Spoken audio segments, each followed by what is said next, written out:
Hi everyone, or greetings mortals. That's how I should be saying it, right? Anywho, hi! Excuse me if I act like a hot mess here and there during this video. I kinda meant to get this video up back on April 2nd of this year for Worldwide Autism Awareness Day, but due to technical difficulties that ended in me replacing my main editing device, aka my phone, sadly that didn't happen. So either way, I'm sorry for the delay, better late than never though, right? Anywho, during that time I was also hesitating on even finishing this the whole way through because of what Worldwide Autism Awareness Day, more or less Autism Awareness Month, really entails. To put it simply, for maybe a month autistic people are treated like actual people for once, and then for the rest of the year they go back to being outcast by everyone else. And trust me, as an autistic person, I know how this feels. But lately I've noticed there's been a shift towards more inclusivity with autistic individuals in popular media, which I'll touch on later in this video. It ranges from well-received representation like The Good Doctor, and other representation like Of Mice and Men that, while it's not confirmed for Lenny to be autistic, any attempt at inclusivity just comes across as extremely ableist. But with this new shift for better representation, I figured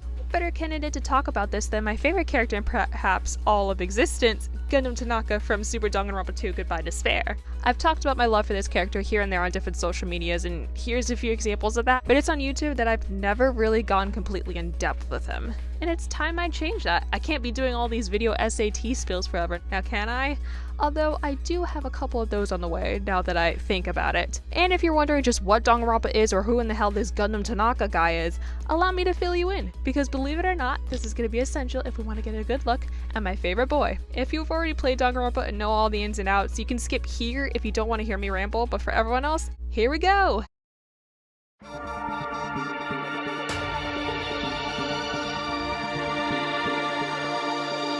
Hey there! Howdy! Hello! Is everyone here? Good! Then let's get things rolling! Danganronpa is a survival horror visual novel game where you will play as one set character out of presumably 16 trapped inside either a special prestigious high school or some other place where there is no escape. The only way you can escape the area is to kill another character, that being one of your classmates, and get away with it. However, it's not you that does the killing, it's your classmates that do, and your job is to find out who did it and why. Get the right culprit and they will be punished by the robotic headmaster Monokuma, who also provides motives for the killings. And by a punishment, this actually means an execution, usually directly relevant to their talent, something that they all got in this prestigious high school for. If you get the culprit wrong though, Monokuma will punish everyone besides the culprit, and they alone won't be able to escape. But what do I mean by talents? Well, basically, every student has some special talent that gets them a one-way ticket into the school host's peak academy. Essentially, these kids are marked as the hope for all mankind, and it's said once you graduate from there, you're set for life. And these talents could be anywhere from downright insane and strange to something incredibly useful. For example, in the first game, Trigger Happy Havoc, you have the main support being someone named Kyoko Giri, the ultimate detective. Pretty cool talent, right? Or, if you want to go to the strange path, in the fourth game, Killing Harmony, there's a character in there named Kokichi Yoma, the ultimate supreme leader, who also just so happens to be my second favorite character from all of Danganronpa, by the way. Or, if you want to go even more weird, back in Trigger Happy Havoc, a character exists in there called Hifumi Yamada, the ultimate fan sign artist. Yeah, it could go that route too. For Gundham, his talent is being the ultimate breeder, essentially being able to tame and breed just about any animal, and even has been able to save endangered species. He even has 4 hamsters that he refers to as the 4 Dark Devas of Destruction that live in his scarf that come out every now and then, all named after manga magazines. We've got Jumpy, Champy, Magazine, and Sandy, and the cool thing about them all is that with Gundam's efforts to train them, he could command them to perform basic tasks, and they very well can do so. Anyway, now that we're up to speed, one thing I've learned from being in fandom after fandom is that it's common for certain franchises, after all, to create and generate ideas that can fit the characters they've grown to love. Sometimes it's just silly things like, yo, I think the only ship with Levi that would make sense is Levi X Windex.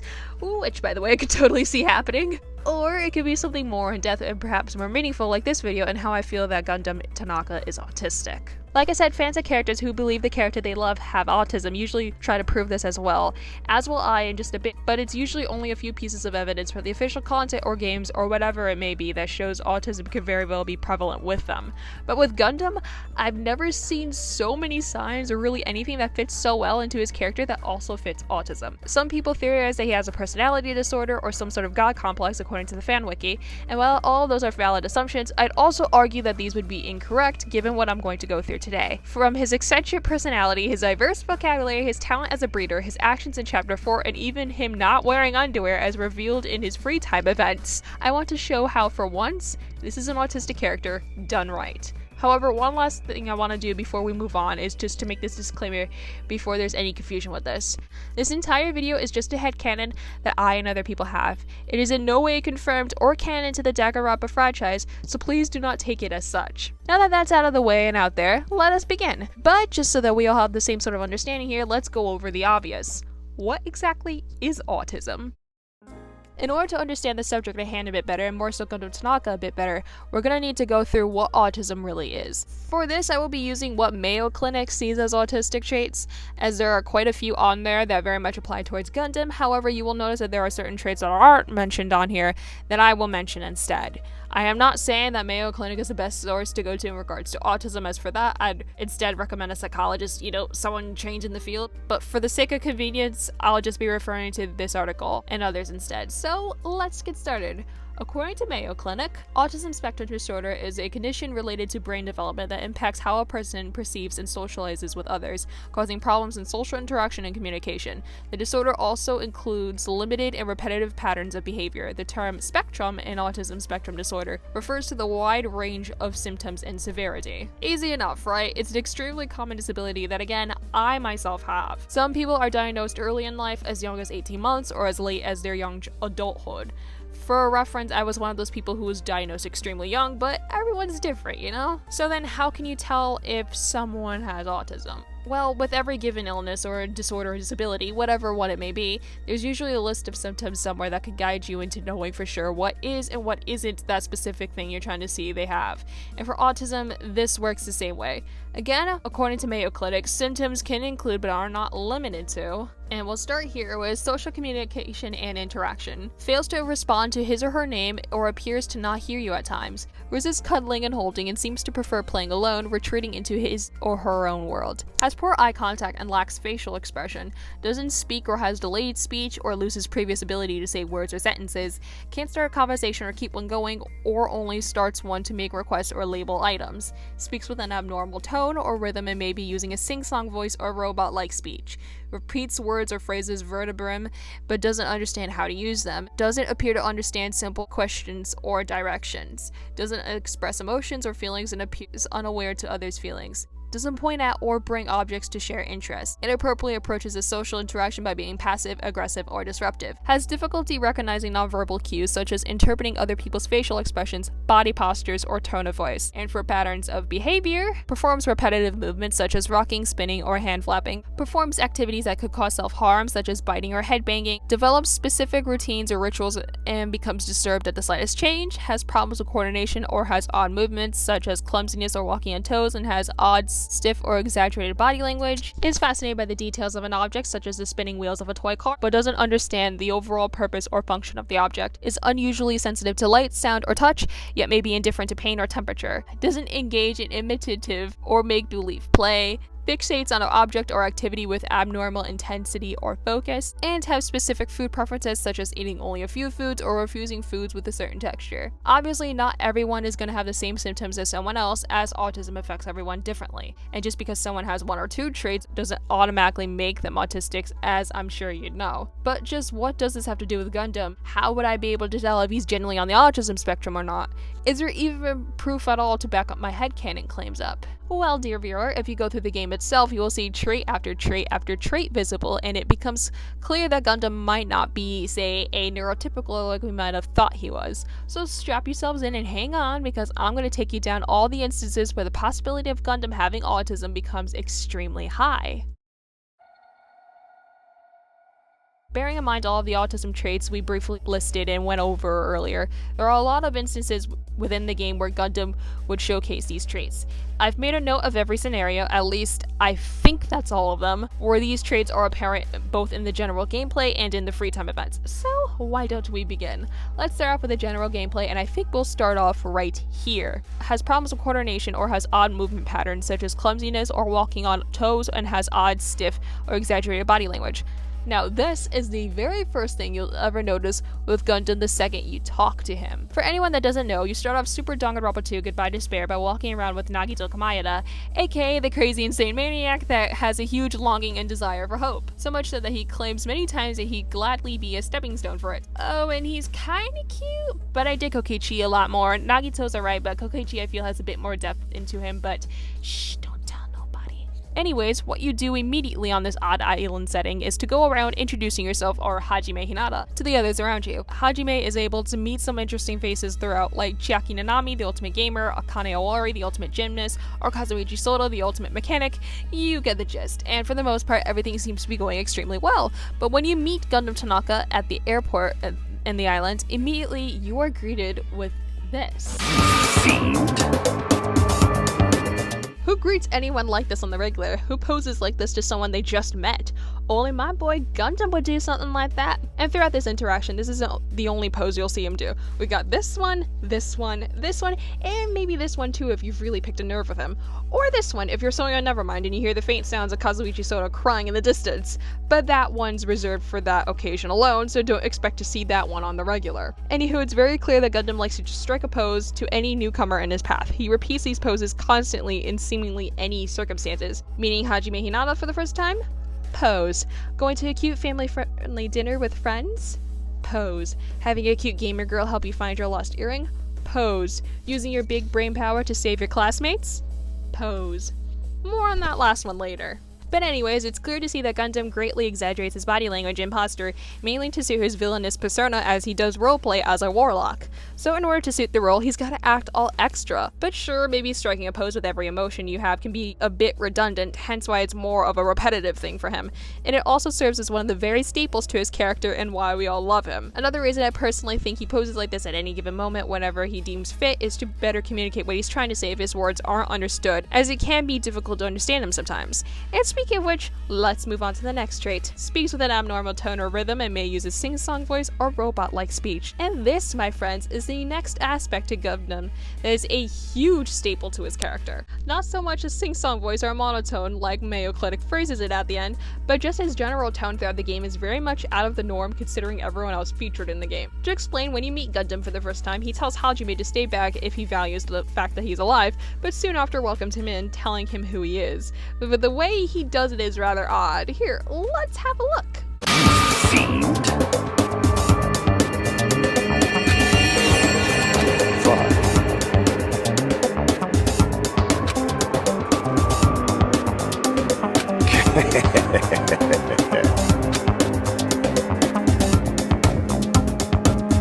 Listen well.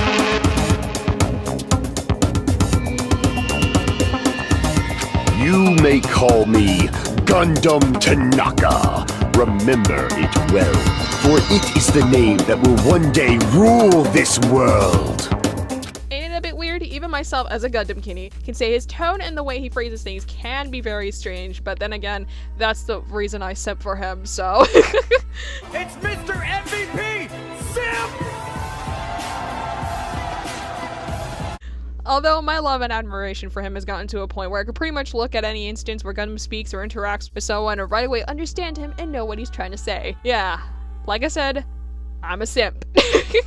Anywho, if you pay attention to his tone, you'll notice that he speaks like a villain, as he does refer to himself as the Supreme Overlord of Ice, and states almost right away that the name Gundham Tanaka will be the one that rules the world. He certainly plays the part, I must say that. But to add on to this, it's not just his tone where he usually will shout or let out an evil laugh that can almost seem out of place, but the way he phrases things too is a bit weird in of itself. For example, he uses words like causality, causalistness, and pandemonium. To this day, I am still having to Google words. It never ends. I know I said I could look at any text of his and pretty much know what he's trying to say instantly, but I'm still working on it. I'm still hitting the books to find out what in heaven's pandemonium even means. I'll get there, I promise. Anyway, this sort of speech he has is prevalent almost everywhere within the game whenever he talks. He never for a second lets down his villainous act to maybe phrase a sentence differently so that everyone else can understand. No, why would he do that?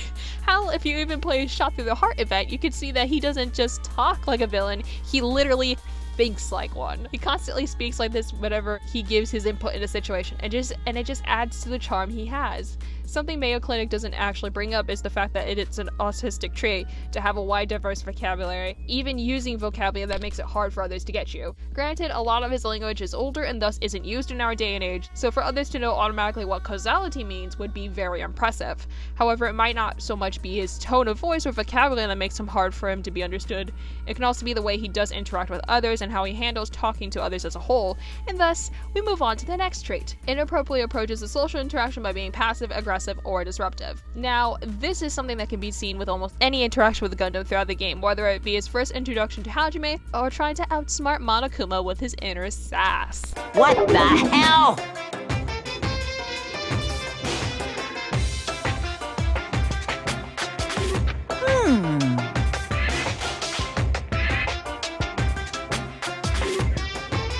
Let me tell you this.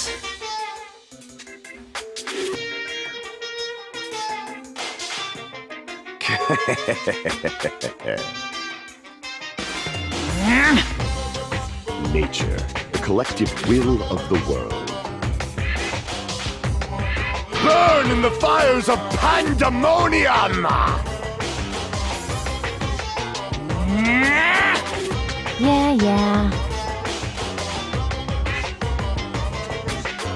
My entire existence! Go get him, King. I believe in you. But the part that I'd like to point this piece out actually happens in Chapter 2, where the second island is discovered. In this chapter, we get new areas to explore, like in the library, where we learn Sonia's fascination and perhaps strange obsession with serial killers, a weird ancient ruin that isn't accessible, a drugstore where Mikon likes to look around as her talent is in medicine, and the diner that leads to, more importantly, Chandler Beach.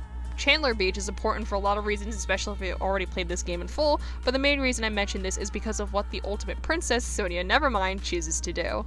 She decides to arrange a girls-only party at the beach, inviting Ibuki, Hyoko, Peko, Chiaki, Akane, and Mahiru. But the most important person of them all to be there is one girl, Sonia. Because Kazumichi Sonia has a huge crush on Sonia, he insists that he and Hajime crash the party and make it look like an accident because he thinks he's that suave, nice guy. While discussing the plan, Kazuichi tries to keep it quiet, however Gundam overhears them and questions them about it. Kazuichi poorly plays it off as if it's nothing and then says it has nothing to do with Gundam, so he should just leave them alone. Gundam gives a shocked look before insisting that he wasn't concerned with either Kazuichi or Hajime at all, and says an overlord shouldn't feel concerned with ants that are just destined to be crushed, or something along those lines. Simple enough, right?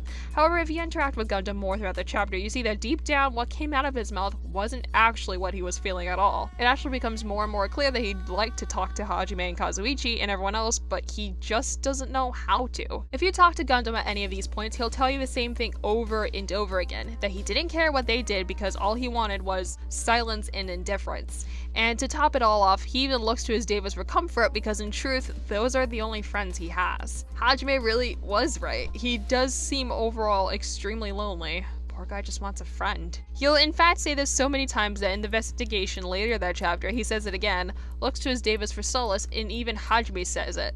That Gundam really did want to join in on the party. That's just depressing, ain't it? Here we have someone who is overall misunderstood by his peers and practically defaulted into being the outcast, and so his animals are his only comfort in his life, or more or less his only friends. He just keeps to himself and pushes everyone around him away, but the second he tries to open up and tries to socialize, this is when he gets a response. I can't tell you enough, but when I saw this reaction, I felt my heart break like a twig. The second he tries to talk to someone rather than someone starting a conversation first and maybe being able to go to a party with them, rather than be welcomed or just gently deny the invitation, he's literally told to go away because it doesn't involve him. You can literally see the pain on his face when that's said to him. Kazuichi, how dare you? And then afterwards, he just denies ever having interest in it all whatsoever and just sulks away as normal, being united with loneliness again. Much like this trait states, social interaction is not his strong suit and usually shoos anyone away who tries to get close to him. But there is a reason for this. He doesn't socialize with people well, just calling them mortals or ants or whatnot simply because he keeps getting pushed away by everyone else, so just how else can he interact with them? He tried to talk to Kazuichi and go to a party with him and Hajime, and he just got trampled on. Mind the pun, that was completely unintentional, my bad. But after that, he just usually went about things by himself. I think the only reason he doesn't talk with people and downright insult insults him is because he's scared of being pushed away. We saw it quite clearly in his interactions with Kazuichi, didn't we? Even though Hajime didn't say anything in that part, whenever Hajime would later go up to Gundam if you have him do so, he tells him the same thing over and over to get him off his back. He's already faced rejection here, why would he want to face it again? It's almost like everyone is working against him or just doesn't care about him. The only ones that don't push him away or judge him for the way he acts are Sonia and Hajime if you do the free time events for him. Beyond that, animals are his only friends. That's why in his last free time event with Gundam, where Hajime tells him that he thinks of him as his friend, Gundam gets all shocked, mainly because he doesn't have a friend to count on, and that'd be the first time in presumably a while that someone has said that to him. It's just so heartbreaking. Man needs some friends, damn it. Someone go friend him up, please. One of you do it, and if it's not gonna be any of you, I'ma hop into your world somehow and befriend him for y'all. Y'all treat him terribly. He's mine now. Like, is that $10? Cause it's mine now. Yeah. Better get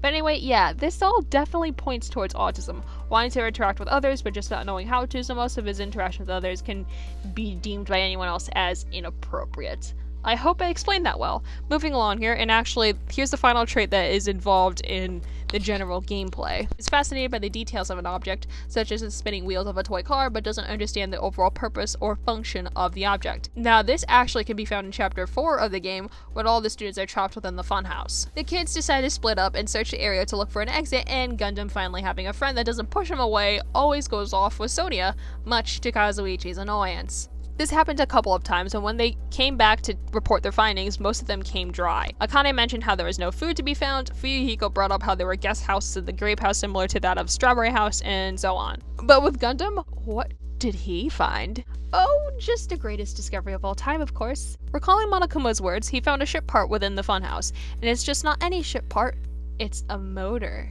At first, Kazuichi was rather excited about this, but upon seeing it for himself and how small the motor was, it was actually just a piece of a radio-controlled toy. And to this, Gundam reveals that in his words, he was the result of a relationship between a human and a demon, or in his free time events, which we'll get into in a sec, an angel and a demon, and was shunned by both sides. This can imply several things, but mainly what we can infer from here is that sadly, he was a love affair child, and has only had his mother in his life and no one else, which is pretty depressing to say the least. And after this, Gundam reveals the truth of why he was so intrigued by the motor piece.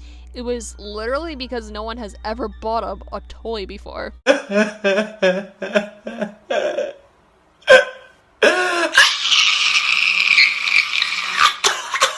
Boy, come with me, take my hand if you want. We're going to Toys R Us. Fill that shopping cart with whatever you like. You deserve it. But anyways, how does this exactly relate to autism? Well, seemingly from the beginning, he didn't realize it was just a toy piece, but he was truly excited about it, and so was Sonia. He might have expected it to look like something else since he was told of its existence from Monokuma, and it seemed Kazuichi was expecting that too, but it was just a toy, and that seemingly made his whole day. Since he's never had a toy before, he might not know how exactly it worked, but just how excited he got with it and how he said it was truly something remarkable. Is it obvious I love this man? Is it as clear as day yet? Anyway, this bit, at least in my eyes, points again to him being autistic, as he was fascinated with the motor but didn't realize right away that it was a toy, at least not by the looks of it. Anyway, let's move on here, but before we move on to the free time events, I may have said that the last bit about the funhouse was the final trait, but I meant that towards what was listed on Mayo Clinic. Here's the one I thought of that wasn't mentioned in here at all. And that, my friends, is the subject of comfort items. What are comfort items, you ask? According to Star Wars, comfort items can range from things like blankets, toys, photos, or just anything, as long as the item brings comfort and can act as an emotional anchor in certain situations, in their words. And for Gundam, well, he's got a grand total of 2 comfort items that we see in the game, so let's talk about them.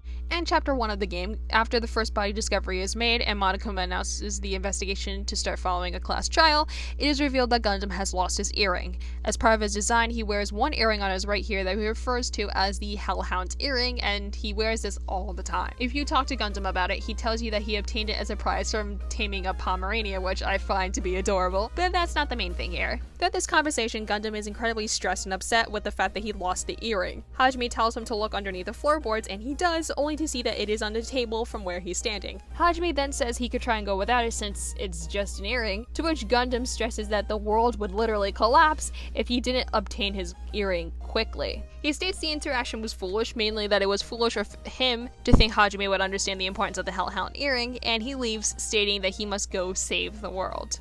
And in fact, throughout this entire investigation of Chapter 1, Gundam does nothing, and I mean nothing, but search for his earring and for a way underneath the floorboards. He tried to get Chiaki to help him with that, but it was impossible for him to go underneath from the outside of the building, and it's revealed later on that Gundam found a way underneath the floorboards with a door, and going through there, he found his earring. Incredibly enough, this actually gets the killer caught red-handed because it was just discovered by Gundam how they killed the victim.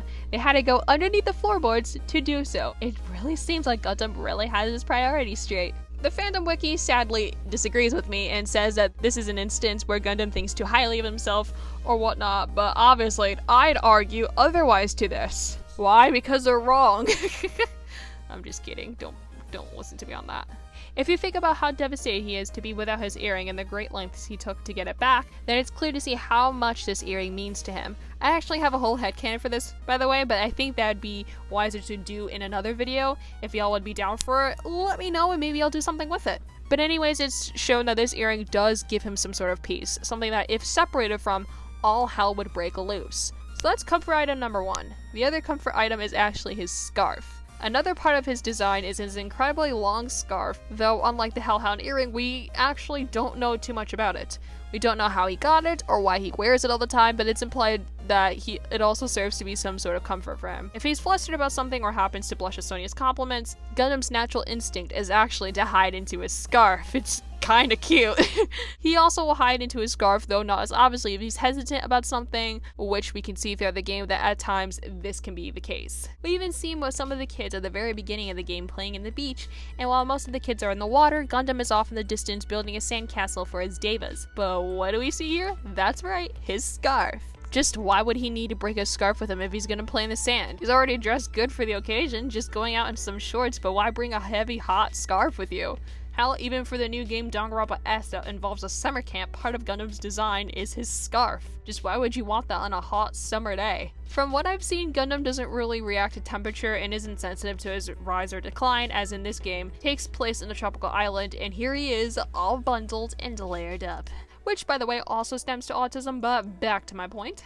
This scarf serves to be of great importance to him as well. I just wish I got an explanation behind it. That'd be nice, but anyway, that includes everything I've got regarding the evidence from the general gameplay. Now let's move onwards.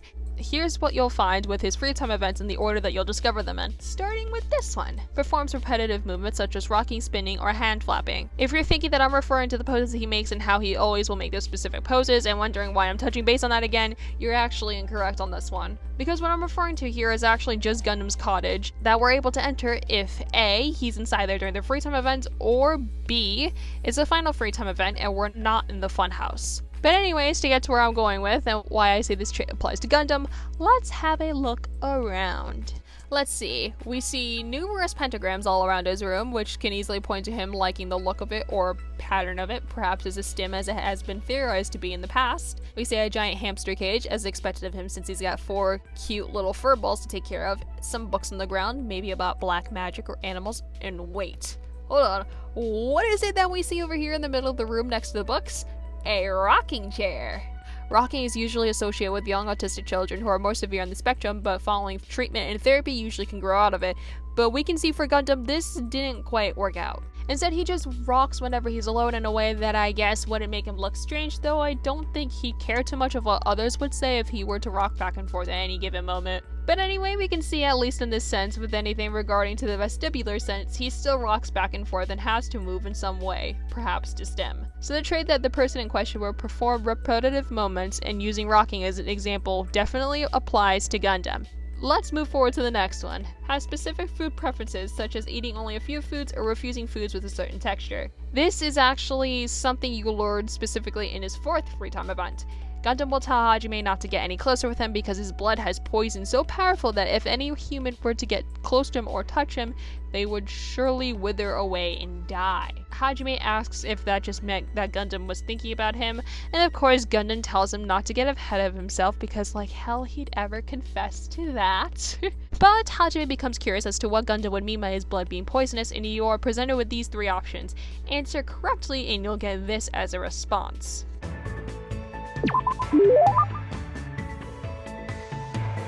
Yeah.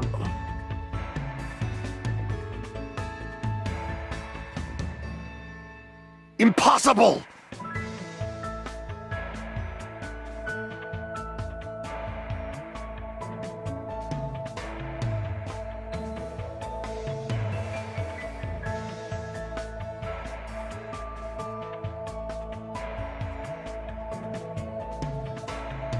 So it seems our dear Overlord can be quite uncomfortable eating certain foods, even to the point of it causing pain for him. But because he's just a good, innocent being, and though claims to be an evil warlock, he lacks any villainous qualities, his mom would start crying if he didn't eat all his food, so he had to suffer in silence and eat it anyway, thus each plate became poison for him. Doesn't that sound a bit like autism if you really think about it? We already know he's picky with food, and for example, in a previous free time event, he tells Hajime that he stays away from livestock animals like cows or pigs because he'd only be breeding them just for them to be eaten later, and it says it'd bring a calamity onto his mind if he were to partake in it. It's been assumed from here that he's a vegetarian or a vegan, though in my opinion, I think he'd be a vegetarian and only have eggs and milk and cheese that he knows from well taking care of livestock. That way his conscience is clear. But that's just my opinion, you're allowed to disagree with me on that. He also tells Hajime that pumpkins are his favorite food to have, which could be an odd choice depending on how you look at it. I'm not really sure.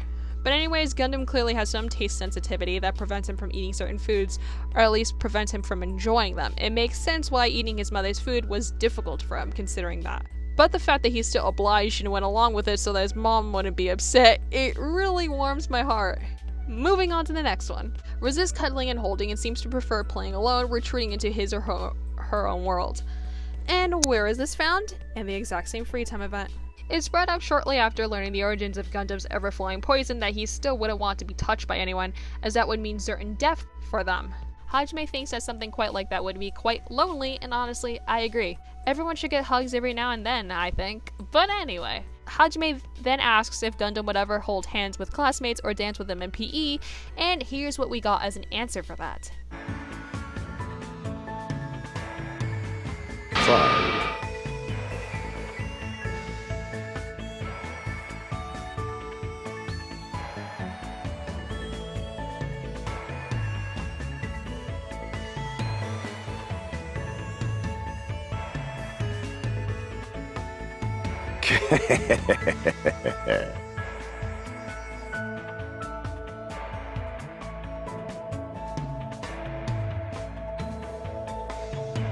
Impossible!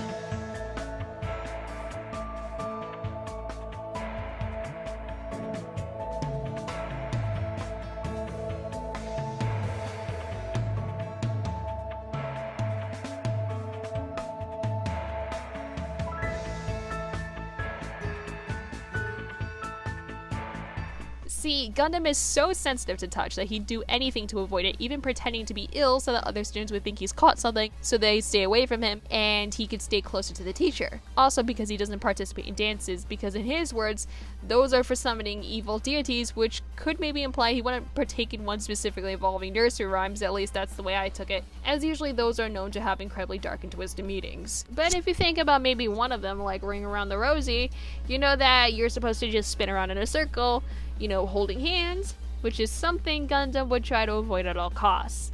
He hates being touched that badly, even just stepping a bit too close to him makes him uncomfortable. So the question that Hajime asks in the response is, well, who can touch you?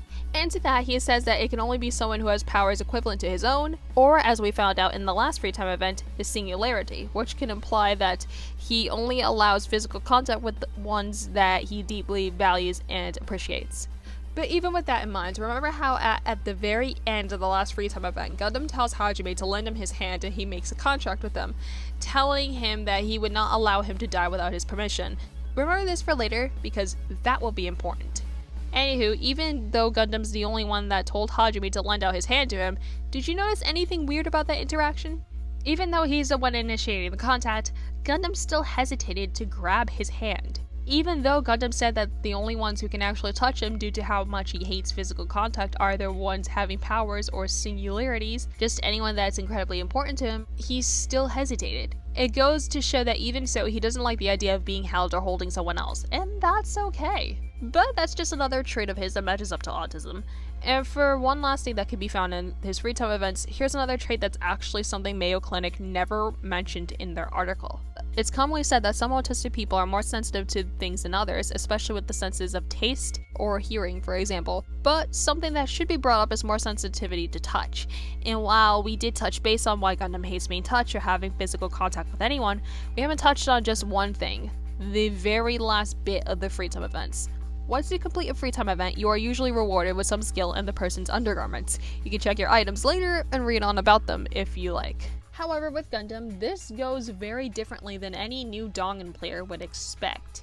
Instead of maybe the pentagram undies or the hamster boxes that a lot of people might have been hoping to see, instead we got this.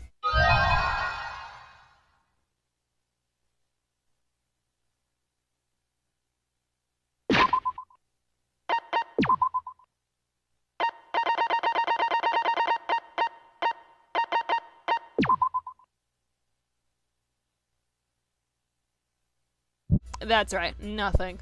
Absolutely nothing. And if you click on them in your items after you obtain them, it is said that these are Gundam's favorite invisible underwear, and only those with great power can see them. In short, my man's a free baller.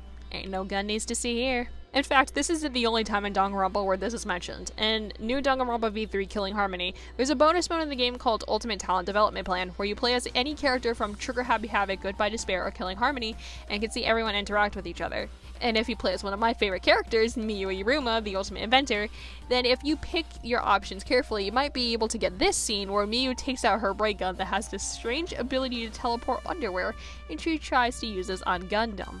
At first, Gundam questions what this ray gun even does and insists for Miyu to tell him about it, but once she uses it on him in an attempt to steal his underwear, he specifically notes that nothing happened. At first, Miyu questions if her invention is just faulty and says that something isn't right, only to realize that this invention was useless with Gundam due to the lack of underwear. To tell you the truth, this scene is just really funny to me, so I thought I'd mention it.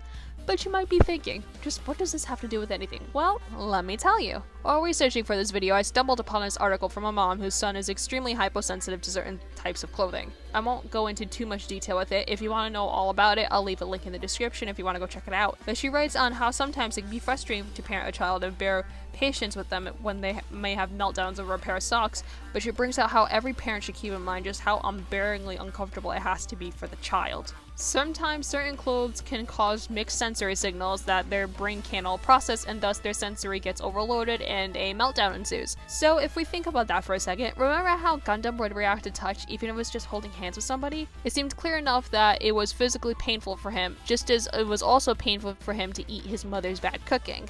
So how much pain would it cause him to put on underwear every day? Clearly, bearing those other touch sensitivities he has in mind, it would be easy to imagine just how he'd have to feel about it. So it's easier for him to go without them, and thus he's a free baller. And there's nothing wrong with that. Just something I thought I should mention before we close this section off. That's all. Anywho, we've gone through a lot already, and I'm sad to say that we're nearing the end of it. However, there's just one thing we haven't gone over yet. Remember how I said to keep some of Gundam's words in mind? You know, this part? With this, the contract is complete. I will not allow you to die without my permission. Well, here's where it gets useful and gives us a better understanding of who Gundam exactly is. So here we go. But maybe grab some tissues along the way, depending on how you handle this bit, and if you play this game, it might be a bit emotional for you. Yep, that's right. Talk about the saddest part in the entire game. Chapter 4. Now, you might be wondering why I'm talking about this in particular when it comes to my headcanon of Gundam being autistic, but trust me, there's a reason as to why I'm doing this. A lot of things that happen in this murder case and this chapter as a whole point to him having autism as well. And to start, here's when I say this loud and clear if it wasn't obvious already. There are major spoilers ahead at this point. This should go without saying, but if you haven't played Goodbye Despair or haven't gotten to chapter 4 yet, then please click off this video right now. Or stick around if you're a masochist and enjoys being spoiled on their favorite things. Who knows? Anywho, all of us here that's gone through the roller coaster that is Chapter 4 of Super Danganronpa 2 Goodbye Despair absolutely know how heartbreaking it was.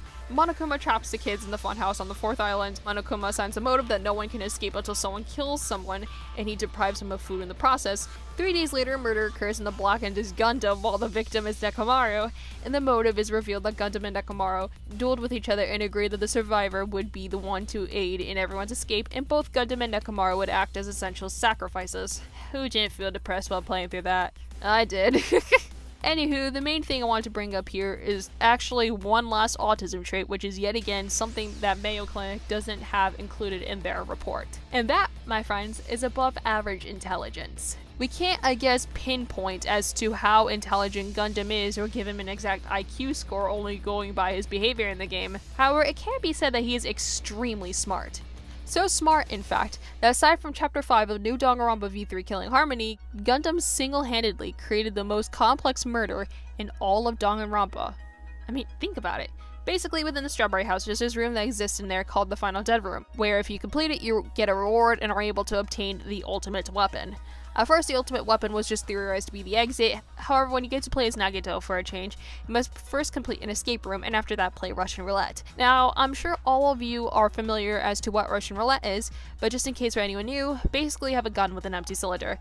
You can choose to put 1 bullet in out of 6 inside and spin the cylinder at random, and then pull the trigger and see what it will do. Or if you're Nagito Kamayada, you could put 5 in out of 6 and somehow with the reliance of luck make it out alive.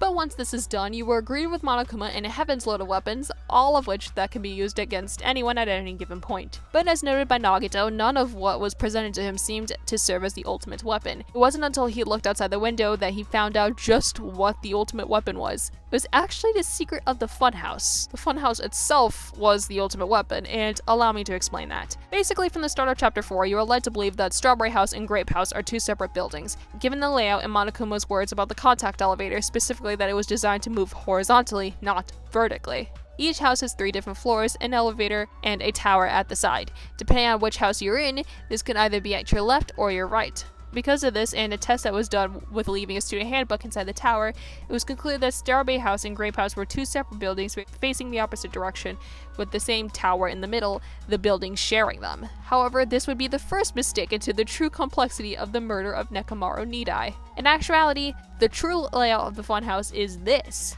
The 2 houses are just stacked on top of each other, Strawberry House being on top of Grape House, and the tower being at one side that connects to both of them.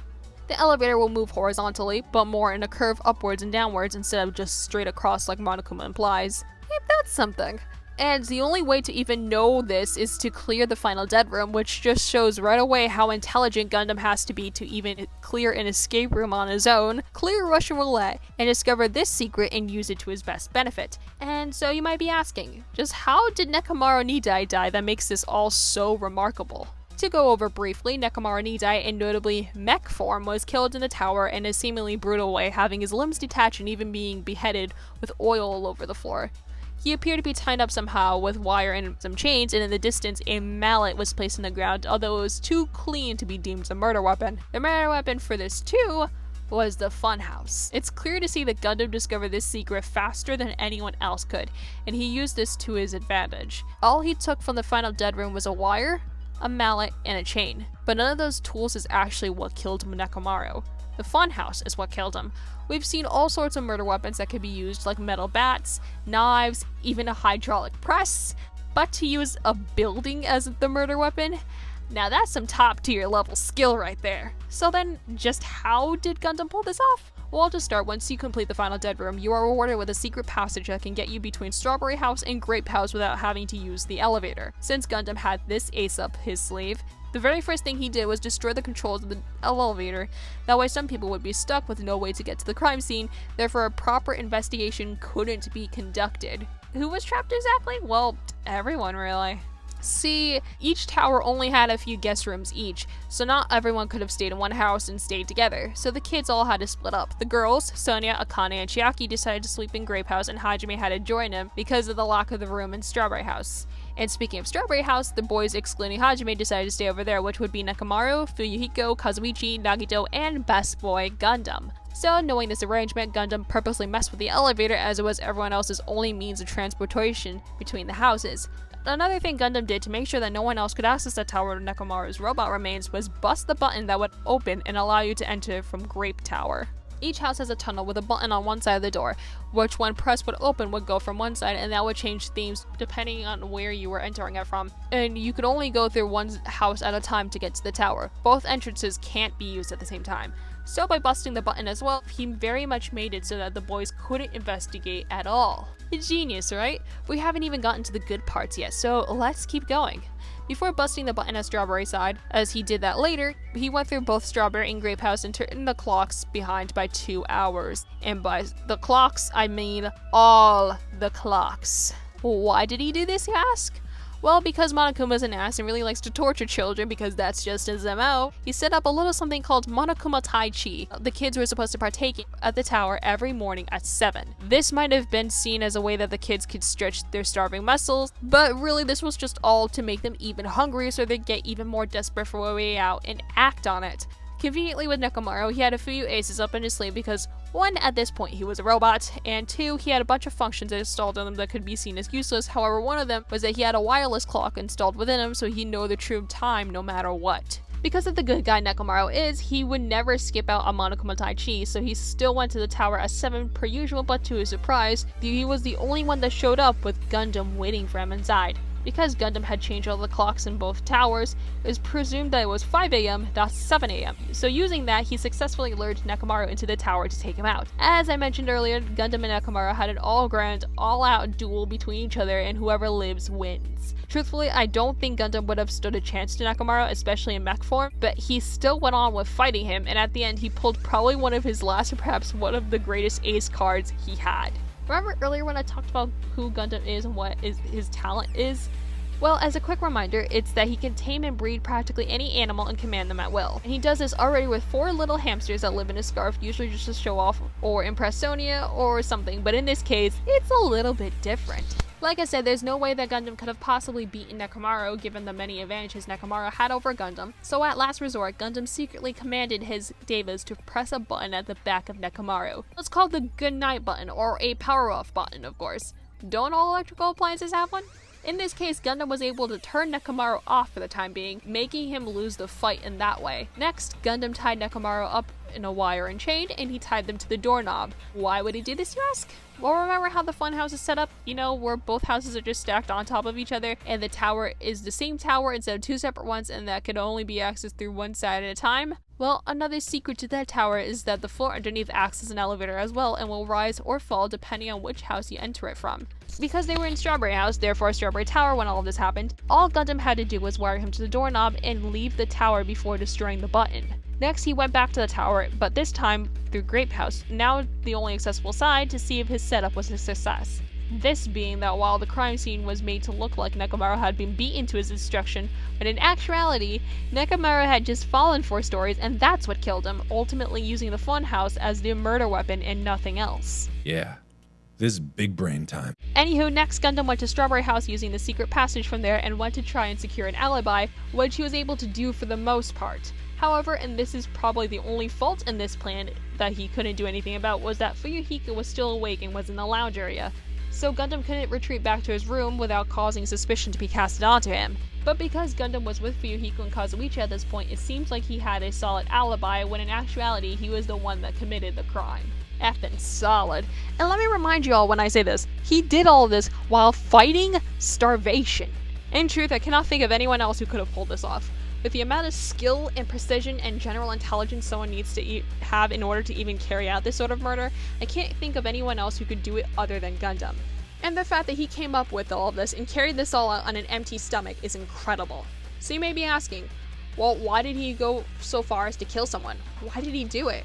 Those were questions everyone had actually, not just the remaining cast in the games, but everyone playing as well. And this is where I bring up something I said to keep in mind before. Hopefully it will come to mind when I say this, but he did it literally for the most wholesome reason I've ever heard from a murder. He did it so that everyone could escape.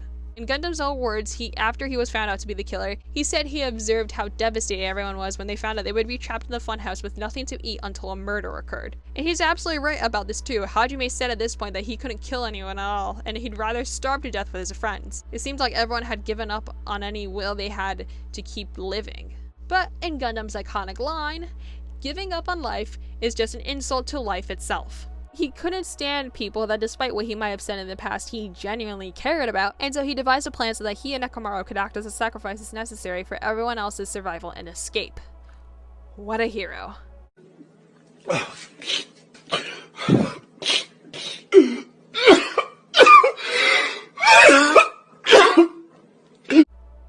He cared about everyone everyone so much that he was willing to give up his own life for them, and this didn't even stop with the murder of Nekomaru.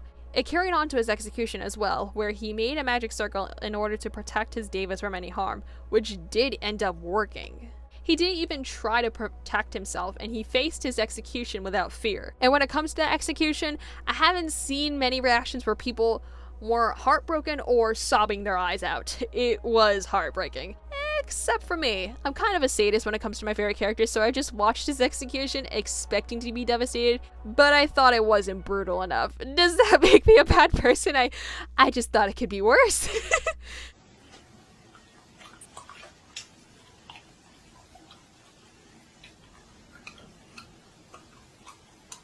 Anywho, it's clear from here how no ordinary, or for lack of better terms, neurotypical person could carry this out, at least not in the Danganronpa world. You'd have to have a lot of brains in order to do something quite like this. So Gundam does have the final trait I wanted to discuss, above average intelligence. So with that all finally said, it's clear that at least there's a great chance he could be on the spectrum, right? The same could be said with many different characters out there, some canonically autistic and some not. So then why do I say that Gundam, in contrast to what we see in the media, is an autistic character done right? Well, I'm sure this goes without saying, but for the past several years now, there has been attempts at representing autism in the media, whether it be for good or bad reasoning behind it. While some are praised for their efforts, like The Good Doctor for example, others receive a great amount of backlash and hatred for misrepresenting the disability, like music. The main issue we see nowadays with attempts at representation is that the goal that they have, to represent the ones with autism, all it does is misrepresent them and bring unneeded stereotypes into the picture instead.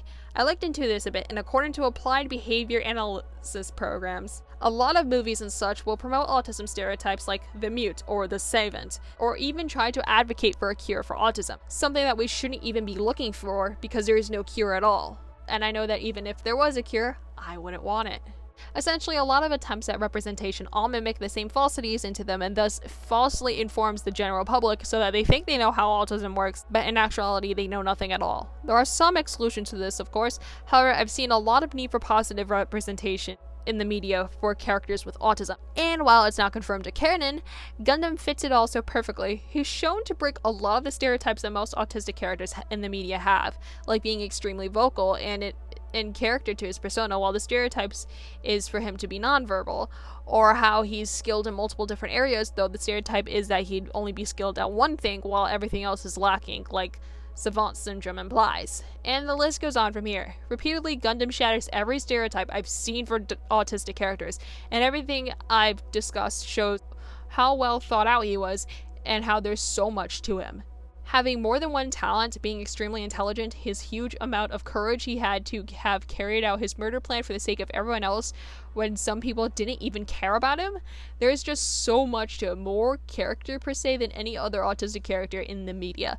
And with that, I think we've gone over everything that makes Gundam quite visibly on the autism spectrum. From his lack of skills in social interaction to even creating the ultimate plan to sacrifice himself to guarantee everyone else's survival, I hope that I have proved beyond any reasonable doubt that Gundam is quite possibly one of the greatest examples of autism representation in this day and age. Thank you so much for watching. I hope that I explained everything clearly in this video, and I hope that none of you were lost. That would suck, especially since I've been putting this off for so long due to technical difficulties. But seriously, thank you so much for tuning in. I know this sort of video is definitely not the norm for me or what you expect of me, but I've been meaning to dive into Danganronpa for a good while now and just haven't had the chance to. So I thought now would be a good opportunity for it. So I hope you enjoyed this little headcanon of mine. That's gonna be it for me, and I'll see y'all in the next one. Bye!